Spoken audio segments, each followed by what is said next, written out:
Hello Gophers and welcome back to part 10 of our introduction to Go.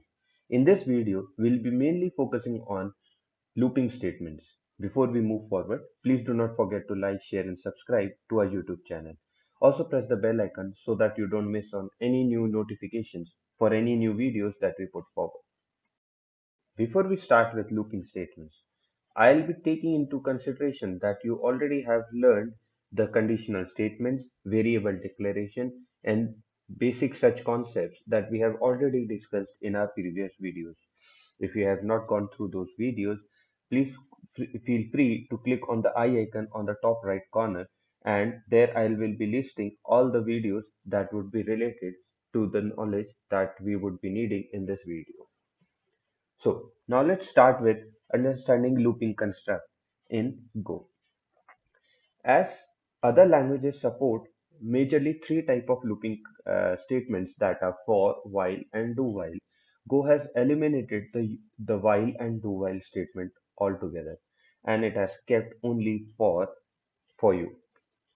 Now if you see, as compared to other programming languages, the for loop statement looks similar to that in other programming languages like Java or .NET.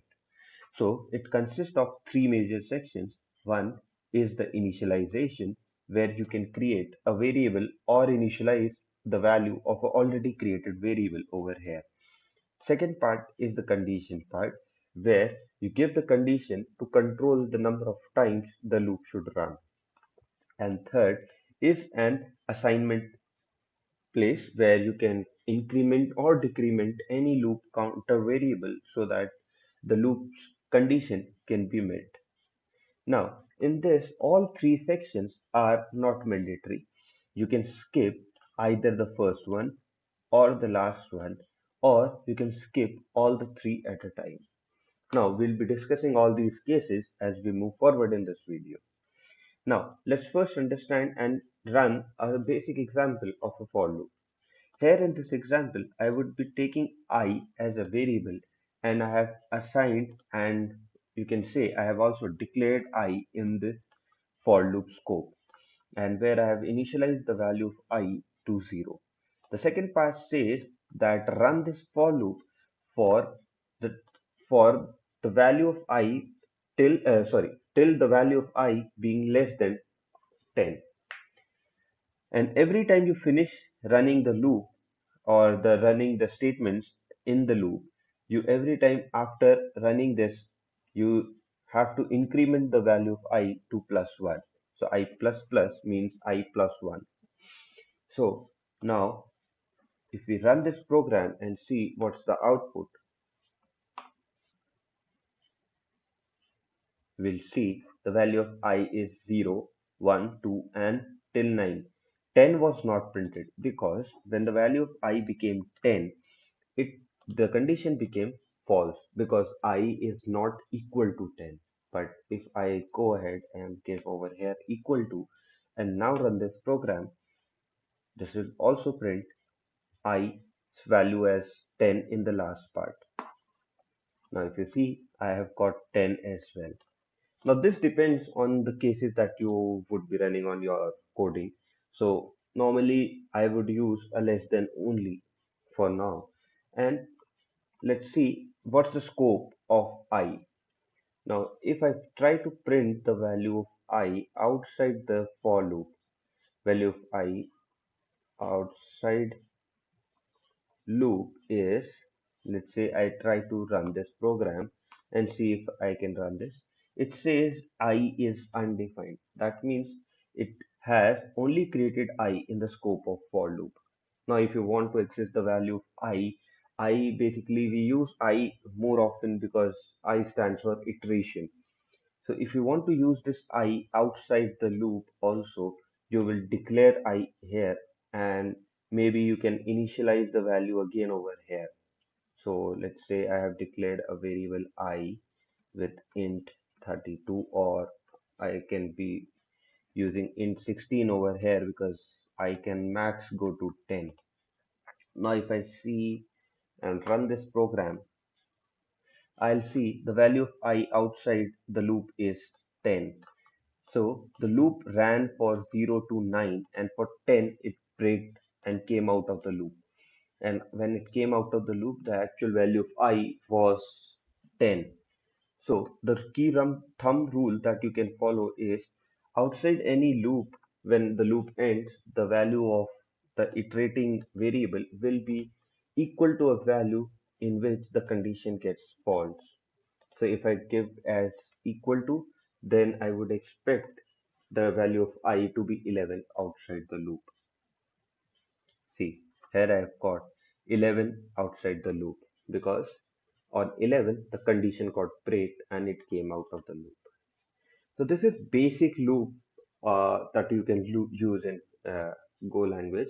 Now let's discuss how we can eliminate each part, or we can use two or more variables to control the looping statement. Now let's start by eliminating one by one each part of the for loop. Now first I'll eliminate the first part, that is the initialization section. To remove that, I'll do this and assign the value of I as 0 in the declaration or any statement that is preceding the for loop.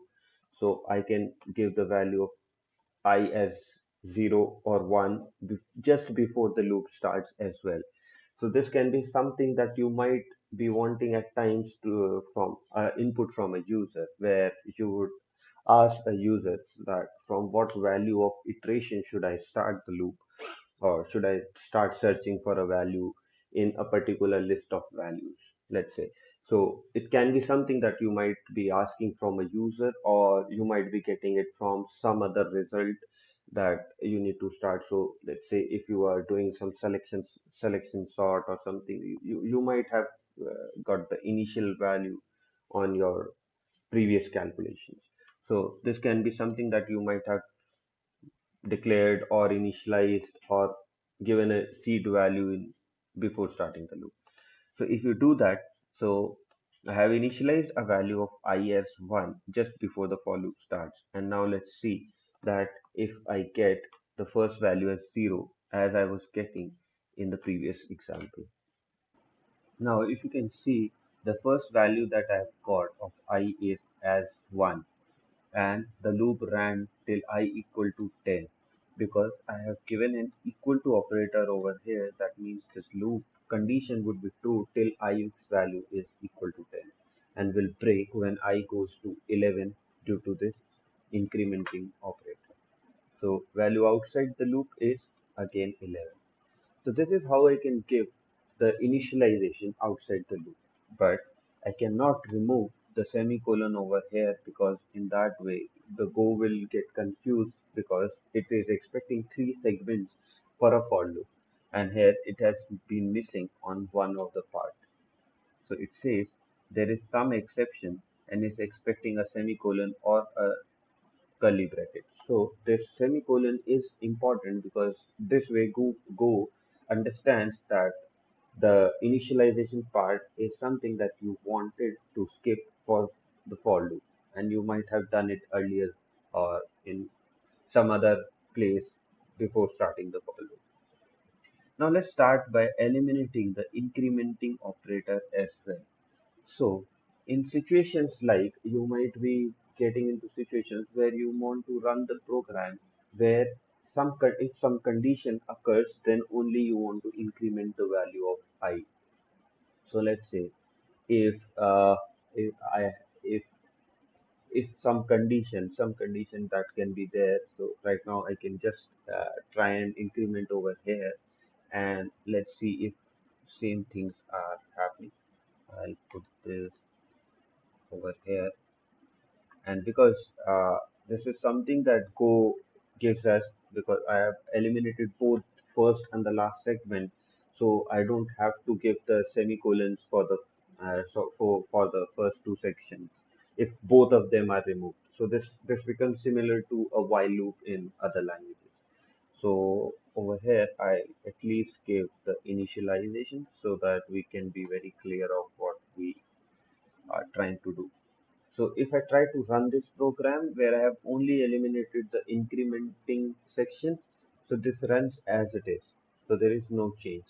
There can be situations where I want to end the complete for loop when we encounter a particular situation. Let's say if I encounter a value of equal to 8 or a value that is greater than 8, I want to end the loop.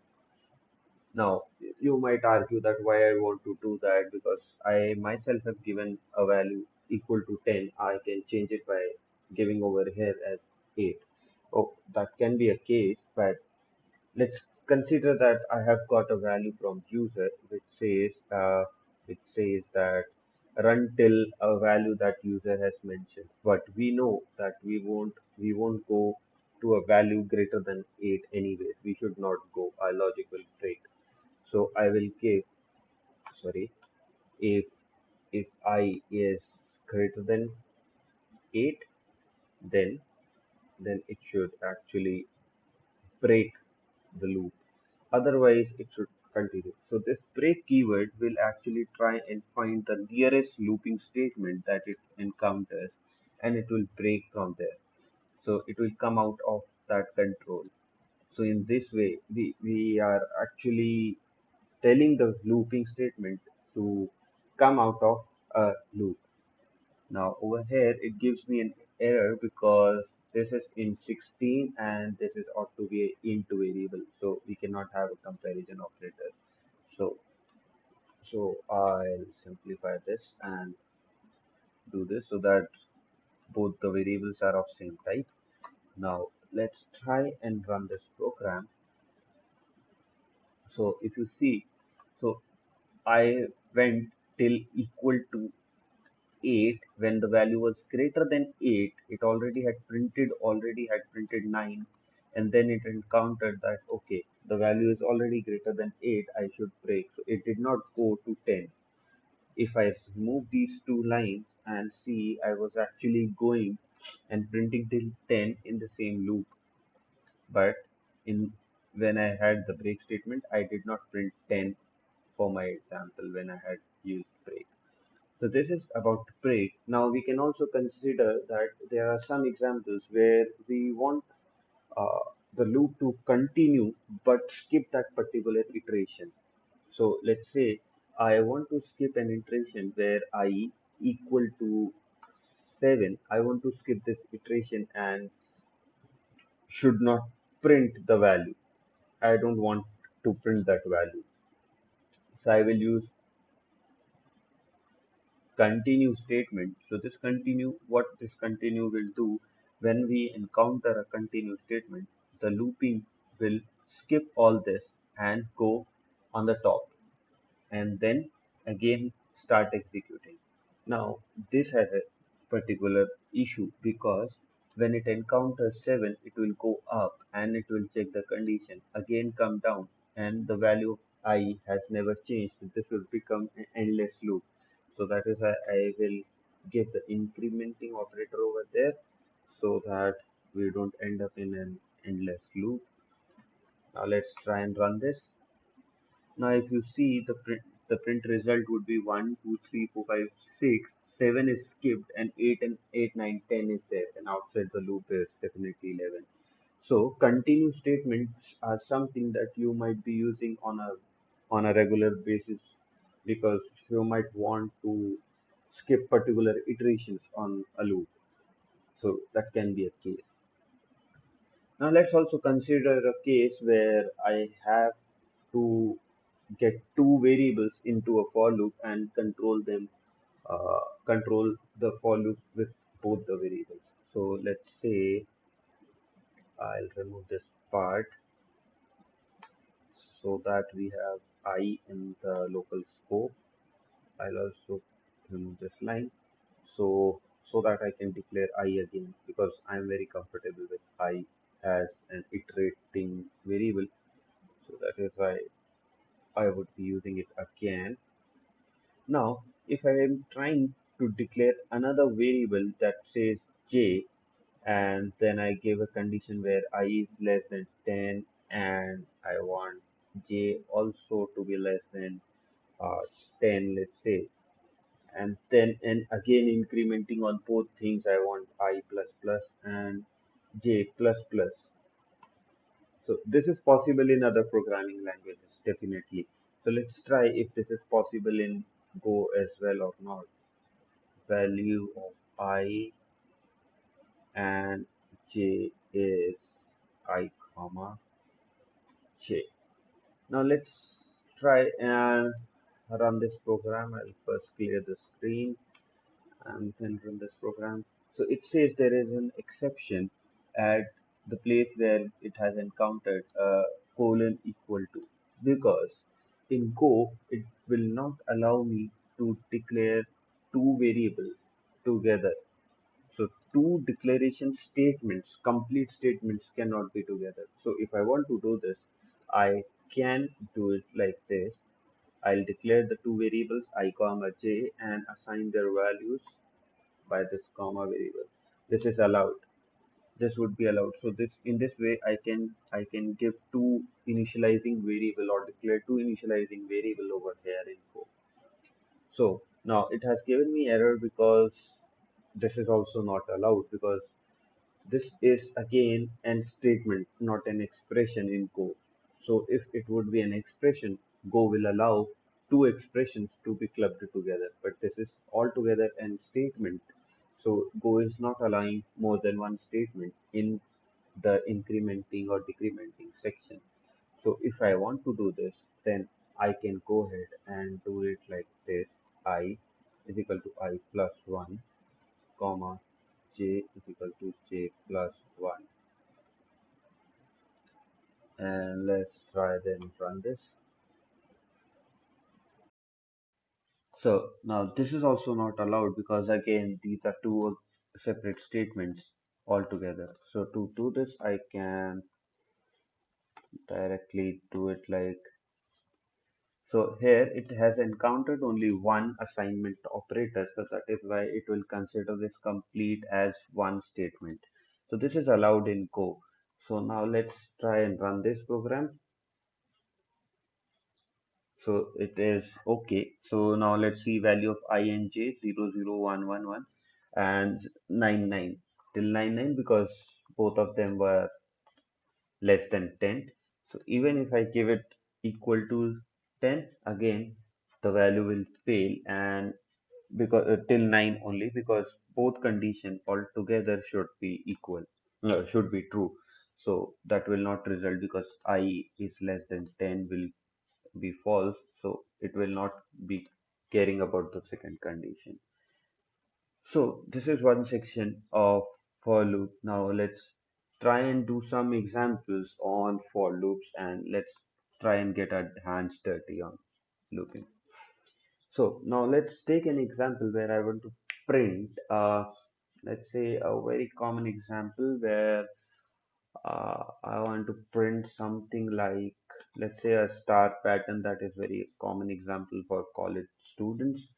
So I want to print something uh,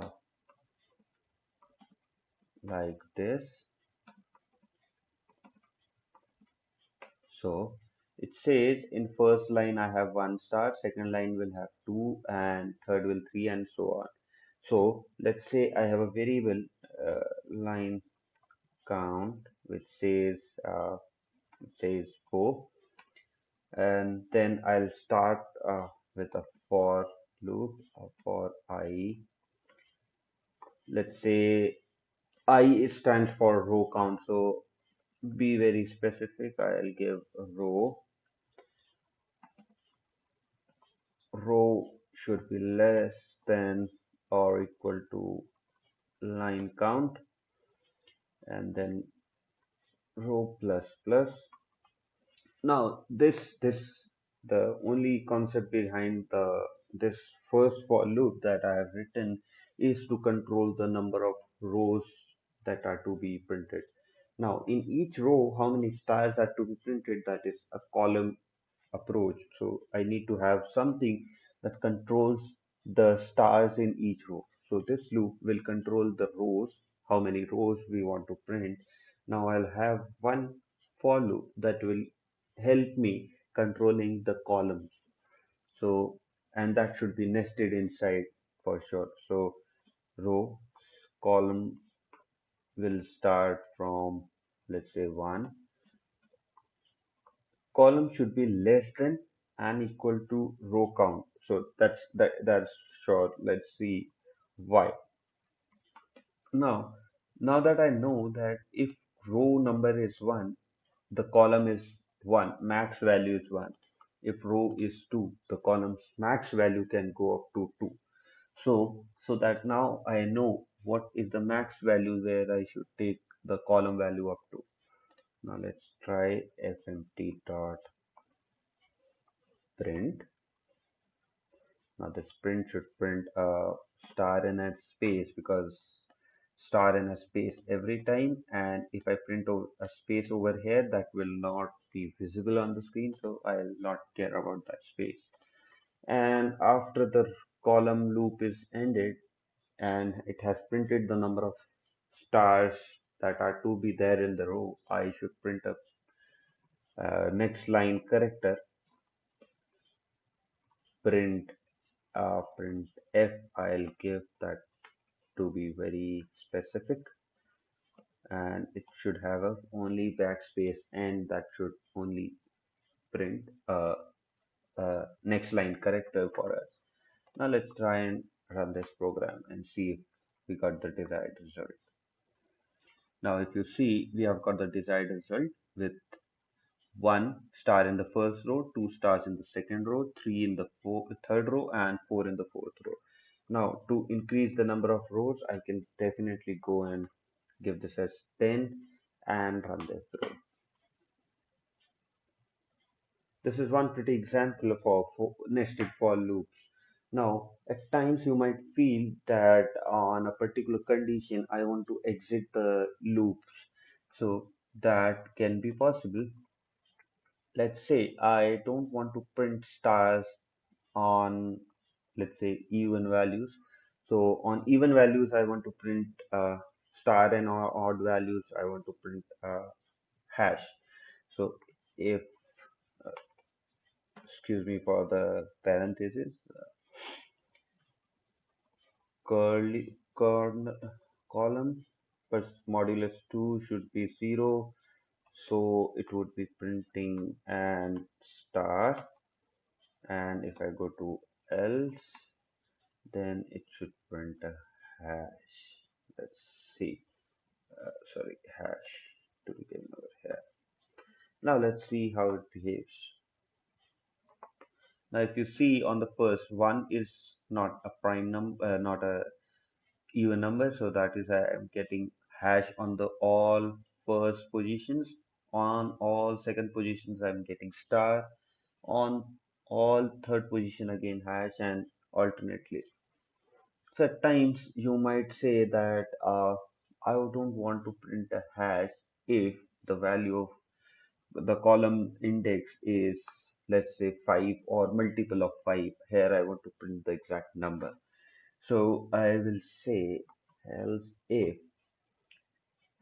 column modulus 5 double equal to 0, then don't print this, and printf percentage d should print the column name, the column number, or else if column modulus 2 is, oh, I don't need that condition because anyways I have already passed those two condition, and this is to be an else block only. Let's see. Now if I run this program, then let's see what happens. So if I see on all fifth position I've got 5, and it has not gone up to 10, is it? If we can check, I is equal to 1 and row count is up to, line count is up to 10, and on the 10th position there is something that's not working right. Let's debug the situation. Okay, I sort of have switched the condition because on 10 this condition will be true first, and then I will not be ending up in this. So I should run this condition first, and then I should run the modulus 2 and should be printing star. I don't need this, and this if is also not needed. Now let's run this and see if on the 10th position I get the number. See, if on the 10th I've got the number. So if I increase this to 15, now let's see what happens. So if you see on 15th I've got 15, on 10 all 10th position and 5th position I'm getting numbers. So this is how you can use if and else and everything on that. So at times you might also want to skip or end a loop uh, to the parent loop. So if I use let's say if the value say uh, column plus row is greater than 10, I should break this. Okay, so this says that if column plus row is greater than 10, we should break this loop. Now this breaking statement will only break the inner loop because it will try and find the the nearest looping statement. So in this case, it will only break the inner for loop. And again, the upper for loop will continue and we'll get again into new rows. So if you want to end and go up to the first or the parent loop, so you might be into like 5, 6 level of nesting at times in case you are doing some of those examples. So, and you want to end up and go up to a particular looping statement, so that also possible. Or you want to end or break up to a particular for loop. So you can give a label. So I'll give a row loop as a label, and I'll say break up to row loop. So this means that when this condition is encountered, this will not break only this for loop. This will break the for loop that is just after this label.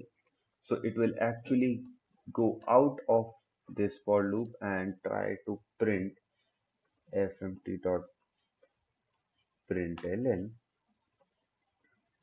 out of loop. So if we see this, it will only print two values where for the first time it has not encountered the sum as 10.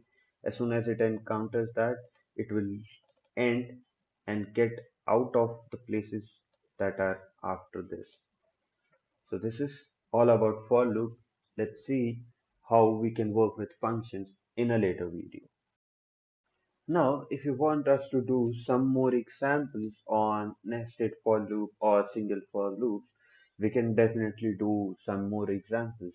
So if you feel the need of such questions to be discussed, you can put forward your questions to be discussed, or you can ask us to post some questions for your practice.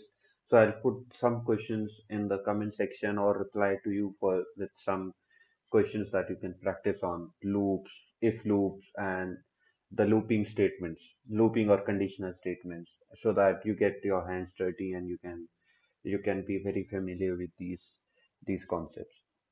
Moving forward, when we'll understand functional approach, we'll do a more cleanup on the code, because right now if you see this code, this looks very messy, and I don't prefer this code to be uh, given on a production environment, because when you eventually try building bigger applications and you come back to your same line of code, this patch of code after a month or so, you will definitely not recognize what is happening over here. So I would recommend you to use the functional approach, but that's something that we'll discuss in the coming videos.